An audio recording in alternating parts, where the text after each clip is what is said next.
You can become a millionaire. The only thing standing between you and a seven-figure bank account is your mindset that if you just manifest hard enough, plaster your walls with pictures of Lamborghinis and mansions, wealth will magically fall into your lap. Every time you open social media, there's another guru in a rented private jet promising you the one secret to unlocking infinite riches. They tell you that thinking about money constantly is a bad vibe and will repel wealth, but then they go on to say that you should visualize yourself already having achieved wealth. They want you to think about money all the time without thinking about money. To put it bluntly, their advice makes no sense and it doesn't work. The gurus have built a billion-dollar industry on telling you that your poverty is your own fault, that you are broke because you think you are broke. Now let me ask you something. If you found a four-leaf clover, would you think, wow, lucky me? Or would you think this plant is a mutant with an extra set of leaves due to a genetic abnormality? The difference, my friend, is called perspective, and that's what we are missing in the so-called millionaire mindset industry. We need to look at money through a different lens, one grounded in reality, not fairy tales. But before we can change our mindset, we need to shatter the prevailing mythology, and we start with a basic truth. Money is not the ultimate answer. I know that might sound counterintuitive. After all, everything in life costs money. But here's what I mean. Sure, money solves immediate problems, but it does not address the root causes of poverty. You see, poverty is often a symptom of a deeper issue: lack of education, limited access to healthcare, no social safety nets, unstable government, corruption, lack of opportunity. When we oversimplify things and say, oh, you're poor because you have the wrong mindset, we ignore these complex realities. Let's take education, for example. Studies consistently show that individuals with higher levels of education earn significantly more over their lifetime. The correlation is undeniable, yet how much attention do education and skills get in the self-help space? Very little. Instead, you'll find plenty of books on positive thinking, but very few on financial literacy or vocational training. Then there's the issue of systemic inequality. The playing field isn't level, and pretending it is does nobody any good. Here is a fact that challenges the manifest your own wealth narrative. The richest 1% of Americans hold more wealth than the bottom 90%. How can anyone seriously suggest that it is all about mindset when the deck is stacked against so many people? The mindset gurus conveniently ignore this. Their message is a dangerous oversimplification that ignores the very real constraints faced by millions. Now let's talk about the elephant in the room, the data. Let's start with some basic statistics. Only about 3% of people ever retire with $1 million in the bank. How many of those people do you think had the perfect millionaire mindset? 10%, maybe 20%. How about 60%? Actually, according to surveys, a whopping 80% of millionaires didn't even read a single self-improvement book in the previous year. Only 10% reported reading books on success and personal growth regularly. So much for the power of positive thinking. What about visualization techniques, another cornerstone of the millionaire mindset industry? Do they work? Well, unfortunately, the jury is still out. There's no definitive proof that visualizing wealth boosts your chances of becoming rich. But what we do know is that setting clear, specific financial goals is a powerful tool, and that's completely at odds with the don't think about money mantra. In conclusion, the so-called millionaire mindset is not only ineffective, it's potentially harmful. It distracts us from taking practical steps that can make a real difference in our financial lives. While it's essential to have a positive outlook, it shouldn't come at the expense of ignoring systemic issues and overlooking the complexities of wealth creation. Remember, money is not the ultimate answer, it's a tool, and like any tool, it needs to be used wisely. Section 1. The seductive lie of the mindset gurus. Before we get into the myths, we have to understand why the whole concept of a millionaire mindset has become such a powerful and profitable industry. The appeal is simple. In a world of complex financial systems, stagnant wages, and rising inequality, the idea that you can change your entire financial destiny just by changing your thoughts is incredibly appealing. It offers a sense of control in a world that feels, well, uncontrollable. Gurus and online coaches have packaged this hope into expensive courses, seminars, and books, all promising to rewire your brain for wealth. They use powerful, emotionally charged language. They talk about vibrating at a higher frequency, aligning with the energy of money, and breaking through your limiting beliefs. It all feels so profound, like you're unlocking some cosmic secret. But what are you really buying? More often than not, you are buying a temporary high, a jolt of motivation that fades the second you are confronted with the cold, hard realities of the world. The core problem with this simplified mindset only approach is that it conveniently ignores the most crucial element of success: action, and not just any action, but strategic, informed, and often difficult action. It is far easier to sell someone on a mental shift than it is to teach them financial literacy, market analysis, business strategy, or the painful discipline of delayed gratification. One is a magic pill. The other is a lifetime of hard work. This oversimplification isn't just ineffective. It's actively harmful. When someone invests their hope, time, and money into a mindset-only philosophy and fails to see results, where does the blame fall? It falls right back on them. The guru can always say, "You just didn't believe hard enough," or "You must still have hidden money blocks." It creates a perfect blame-proof business model for them and a potential cycle of shame for you. You start to think you're fundamentally flawed, that your mindset is broken, when the reality is you were just sold a faulty map. So let's throw that map away. Let's start from scratch and build a new one based on reality. The millionaire mindset as a concept isn't entirely a myth. It's a real psychological framework, but the popular version has been twisted into a caricature. The real mindset isn't about wishing for wealth. It's a mental model that guides your decisions toward wealth-creating behaviors. It's about how you respond to failure, how you perceive risk, and how you value time. It's about building systems, not just having dreams. We're going to distinguish between the empowering realities and the misleading myths, starting with the most damaging one of all. Section 2. Myth number 1: you just need to want it badly enough. This is the cornerstone of the mindset cult, the idea that a burning, all-consuming desire is the only fuel you need. Gurus tell you to find your why, to create a vision board so detailed you can practically taste the champagne on your imaginary yacht. They preach that if your desire is pure and powerful enough, the universe will literally conspire to make it happen. It's the law of attraction, repackaged for financial gain. The message is simple. If you're not rich, you just don't want it badly enough. The problem with passion. Here's the problem. That's mistaking the starting line for the entire race. Desire is an emotion, and like all emotions, it's fickle. Passion is a fantastic catalyst, but it's a terrible long-term strategy. You might feel incredibly motivated after a hyped-up video, but what happens on a cold Tuesday morning when you face a setback? When a client says no, an investment loses money, or you're just plain tired. Raw desire won't be there to drag you through the monotonous, unglamorous work required to build something of value. Relying on wanting it is like trying to power a car with occasional bursts of rocket fuel. You'll get some impressive starts, but you'll spend most of your time stalled on the side of the road.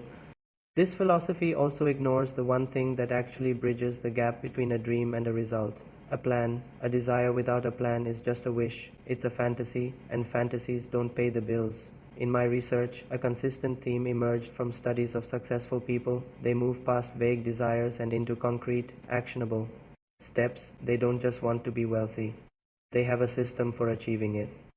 The brutal truth: from desire to deliberate action, the reality behind this myth isn't about the intensity of your desire, but the clarity and consistency of your actions. It's about transforming a fuzzy dream into a set of clear, written goals. This isn't just semantics. It's a huge cognitive shift. Writing down a goal like, "I will save and invest $500 per month for the next 10 years, moves it from the abstract world of wishes into the concrete world of planning. It becomes a measurable objective, not just a feeling. Successful people focus on building systems and habits that automate their progress, so they aren't slaves to their daily motivation levels.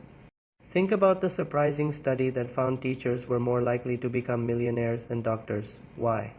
They had a system, a retirement plan that automatically invested a portion of their income, every single paycheck, for decades. Their success wasn't built on a daily, passionate desire to check stocks. It was built on a disciplined, automated system that worked for them in the background. They didn't have to want it every day. They just had to set up the system once and let it run. This is the difference between a dreamer and a builder. A dreamer says, "I want to build a house." A builder says, "Today, I'm laying the first row of bricks. Tomorrow, I'll lay the second." The builder knows the grand vision is meaningless without the tedious, repetitive action of laying one brick at a time. The real millionaire mindset isn't about the emotional high of wanting a mansion.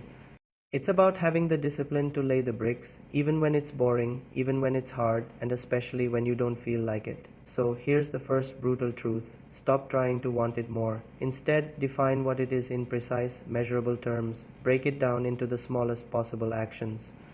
and then build a system that forces you to take those actions, no matter how motivated you feel. That's the real foundation of success. In this video, I talked about the first brutal truth. The poor and the middle class have been sold a fantasy of becoming rich through magical thinking and the relentless pursuit of happiness. Today, I'm going to share with you the next 3 brutal truths about the mindset of the rich.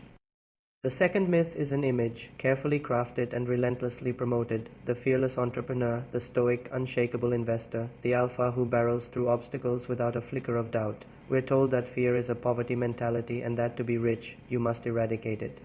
If you feel fear when thinking about starting a business, investing, or asking for a raise, you're told your mindset is weak. The wealthy, apparently, are just cut from a different, braver cloth. The danger of fearless folly. This is probably the most dangerous myth of them all. To suggest successful people don't feel fear isn't just a lie, it's a recipe for disaster. Fear is a vital survival instinct. It's a signal from your brain to pay attention and assess a situation carefully. A complete absence of fear isn't courage. It's a serious neurological impairment. Someone with no fear walks into traffic, bets their life savings on a lottery ticket, and makes reckless decisions that lead to ruin.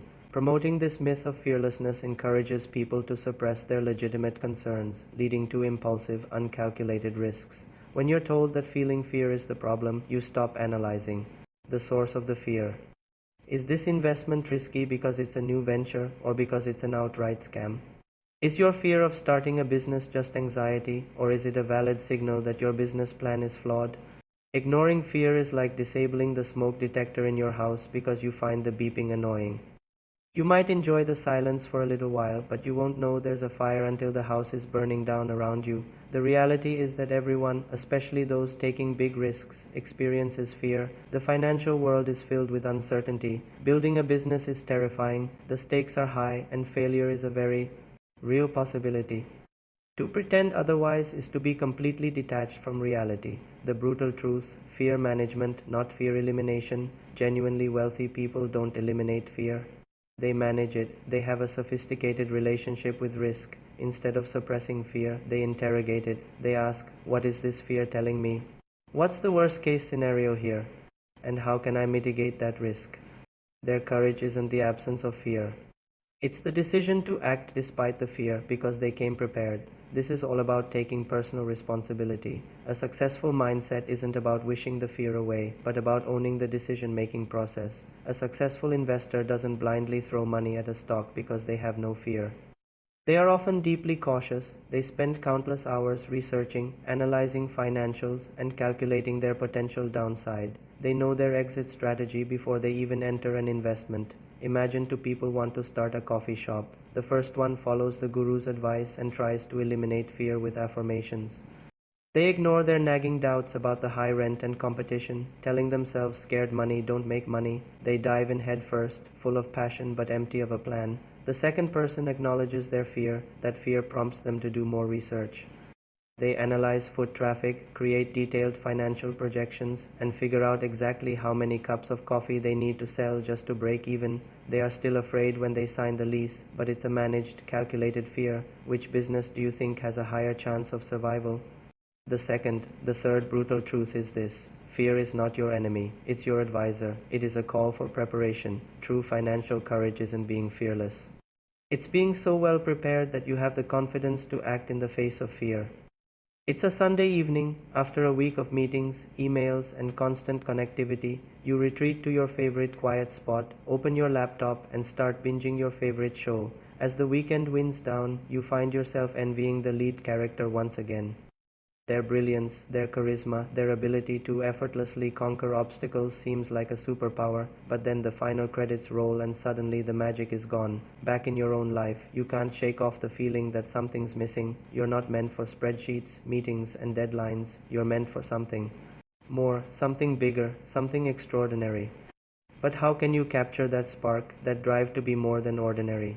Welcome back to the channel. This Sunday motivational video is your weekly dose of inspiration and practical advice to help you live a better life. Today, let's explore the secrets to unleashing your inner brilliance. In the comfort of your home, there's nothing wrong with a good movie. But let's face it, sometimes it can be a slippery slope into escapism. Instead of conquering our own challenges, we root for fictional heroes. So let me ask you a question. What if your real life was the adventure you've been seeking, full of challenges waiting to be conquered, triumphs to be celebrated, and most importantly, a hero? Who's already inside you? You might be thinking, this sounds like a cheesy self-help trope. How do I really unlock my potential? Well, that's where the science of psychology comes in. We're not talking about smoke and mirrors or magic formulas. We're talking about proven strategies that can transform your life. And if you stick around till the end, I'll share a simple ritual that can boost your motivation by up to 200% based on scientific studies. It's a quick win you can start using today. So what's step 1? You guessed it, desire. Now I know you might roll your eyes at this word. It sounds too wishy-washy, too close to wishful thinking, but think again. Desire is the fuel that powers progress. Let me explain. You might have a clear vision of the life you want, but just having a goal isn't enough. You need the burning desire to achieve it, and here's the kicker. It needs to be a daily fire, not just a fleeting whim. This desire is what propels us forward when the going gets tough. This desire is what helps you to get out of bed early, hit the gym when you'd rather Netflix and chill, and stay committed to your goals despite setbacks. It's what turns dreams into reality. But wait a second, doesn't this sound a bit too new age, a bit too touchy-feely? Well, yes, if you interpret desire metaphorically. But neuroscientists are shedding light on the tangible, measurable nature of desire. Researchers at the University of California used brain scans to investigate the neural correlates of desire. They wanted to understand the biological roots of this force that drives human behavior. The findings: desire is a physical sensation encoded in the brain. It's not just a random feeling. It's a biologically generated signal, a message from your body that something is worth striving for. In other words, desire is not a fluffy, abstract concept. It's a biological imperative, a driving force as real as hunger or thirst. But here's the catch. Like any primal instinct, desire can be hijacked, distorted, and misused. Your brain can trick you into desiring instant gratification instead of long-term fulfillment, junk food instead of nourishing meals, or mindless scrolling instead of meaningful connections. The trick is to recognize these traps and rewire your brain to desire what truly serves you. This brings us to the second principle, fear. Let's be honest, being brave is cool. Being fearless, living life on the edge, that's what makes for a great story, a thrilling movie. But in the real world, fear is our constant companion, and trying to pretend that we're fearless all the time is not only unrealistic, it's detrimental. The healthiest approach is to embrace our fear and leverage it, to acknowledge its presence without letting it dictate our actions. This is the essence of courage, the willingness to act despite fear. But how do we translate this into a daily practice? How do we incorporate fear management into our everyday lives? First, we have to acknowledge fear. It's okay to be scared. In fact, it's healthy. Fear signals that we care. It means we have something worth protecting. Once you've identified your fears, analyze them, understand the source, the triggers, and the consequences. This analysis helps you separate real threats from perceived ones. Next, develop coping mechanisms. These could be mindfulness practices, physical exercises, or simply taking a break to calm down. Having a toolkit of coping mechanisms empowers you to handle fear in a healthy way.